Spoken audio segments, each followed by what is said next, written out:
Assalamualaikum warahmatullahi wabarakatuh. Perkenalkan, nama saya Kotur Nima Putri. Akan membahas sedikit mengenai jati diri, hakikat, dan potensi manusia dengan bersama teman-teman saya, yaitu Devi Fitri Hayati Naimah NIM 178, Fana Dwi Rahayu NIM 180, dan Ahmad Daka El Giwa NIM 199. Baik, di sini saya akan membahas sedikit mengenai pengertian jati diri manusia. Pengertian jati diri manusia merujuk pada buku Hartono Hadi yang berjudul A Within Reflection on the Human Person. Pemikiran Hartono Hadi tentang jati diri manusia memaparkan pemahaman yang mendalam tentang unsur-unsur jati diri manusia yang mampu direlevansikan dengan filsafat barat, yaitu filsafat organisme Whitehead. Menurut Hadi, bahwa jati diri manusia merupakan persoalan sepanjang zaman. Dengan memahami jati diri, menurut Hadi, bahwa jati diri manusia merupakan persoalan sepanjang zaman. Dengan memahami jati diri, maka manusia diharapkan bersikap kritis terhadap pengalaman yang dihadapi. Pemilihan kata jati diri menjadi human person karena jati diri memiliki 3 aspek, yaitu pribadi, identitas diri, dan keunikan diri. Jati diri manusia diartikan sebagai human person, bukan self atau identity. Hal ini berarti jati diri manusia mendalami hakikat manusia secara utuh, bukan hanya berkaitan dengan diri dan identitas. Kata person oleh Xiotang berasal dari bahasa Yunani yang artinya topeng. Konon dalam tradisi drama masyarakat Yunani, para aktris atau aktor menggunakan topeng untuk memainkan watak tokoh dalam drama tersebut.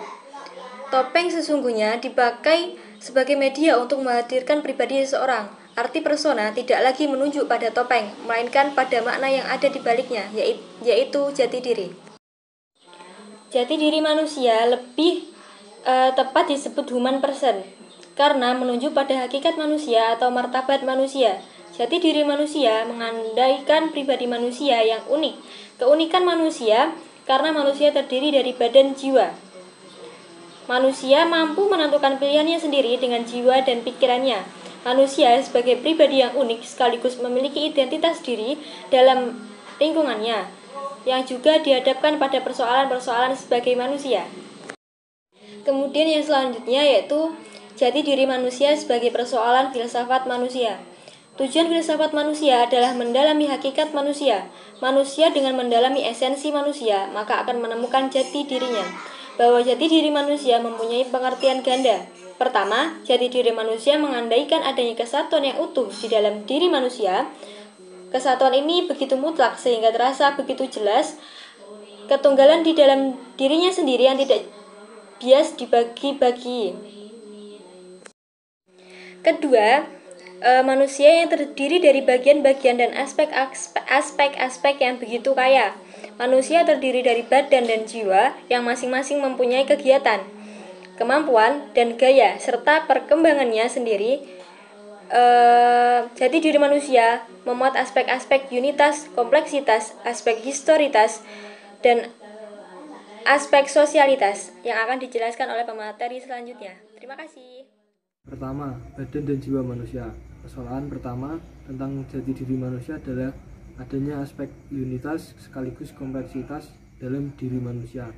Hal ini berarti manusia terdiri dari 2 unsur, yaitu badan dan jiwa. Hadi menjelaskan bahwa berbicara tentang jati diri manusia atau martabat manusia sebagai seorang manusia yang utuh mempunyai pengertian ganda. Jati diri mengandalkan adanya kesatuan yang utuh di dalam diri manusia.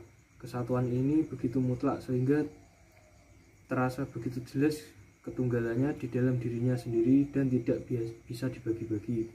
Yang kedua, historis manusia. Persoalan kedua jati diri manusia adalah hanya aspek historisnya.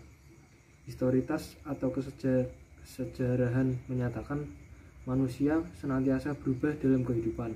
Proses historis menekankan pentingnya proses kehidupan yang terus-menerus bergulir tanpa akhir kecuali oleh kematian.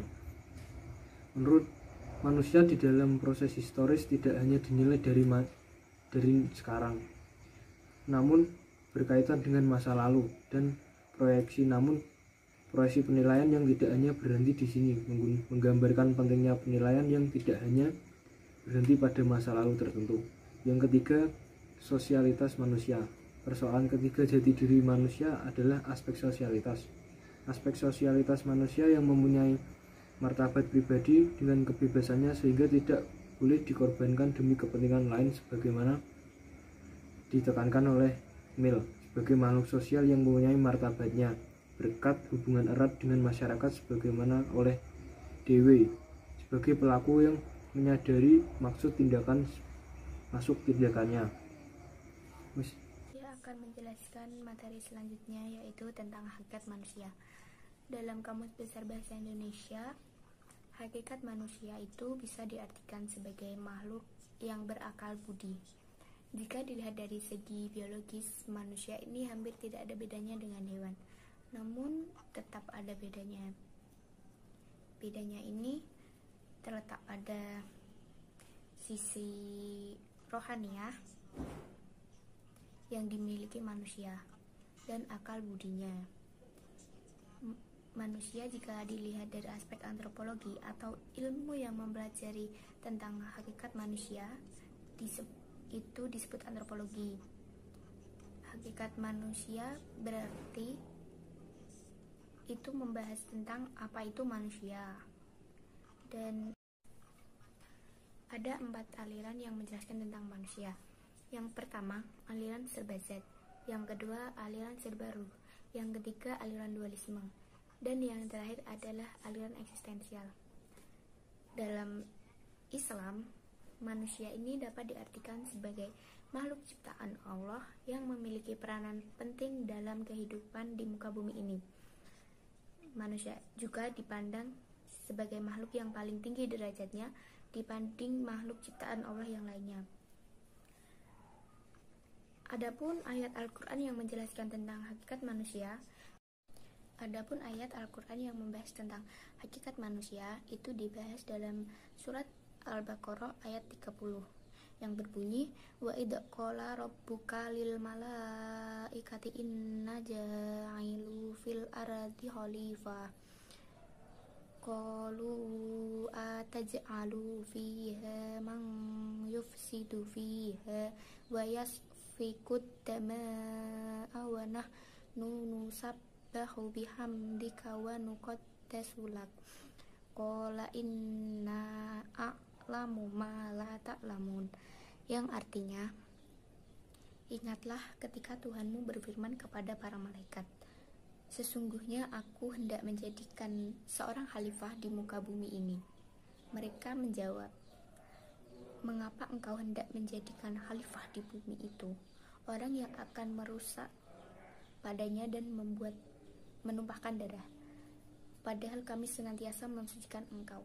Tuhan berfirman, sesungguhnya kamu tidak mengetahui apa yang aku ketahui. Baiklah, di sini saya akan menyampaikan tentang potensi manusia. Pengertian potensi adalah suatu kemampuan, kesanggupan, dan kekuatan atau daya yang mempunyai kemungkinan untuk bisa dikembangkan lagi menjadi bentuk yang lebih besar. Definisi potensi menurut Miles Monroe merupakan suatu bentuk sumber daya atau kemampuan yang cukup besar, namun kemampuan tersebut belum tersingkap dan belum diaktifkan. Pendek kata, arti potensi yaitu sebuah kemampuan yang belum dimanfaatkan atau bakat yang terpendam.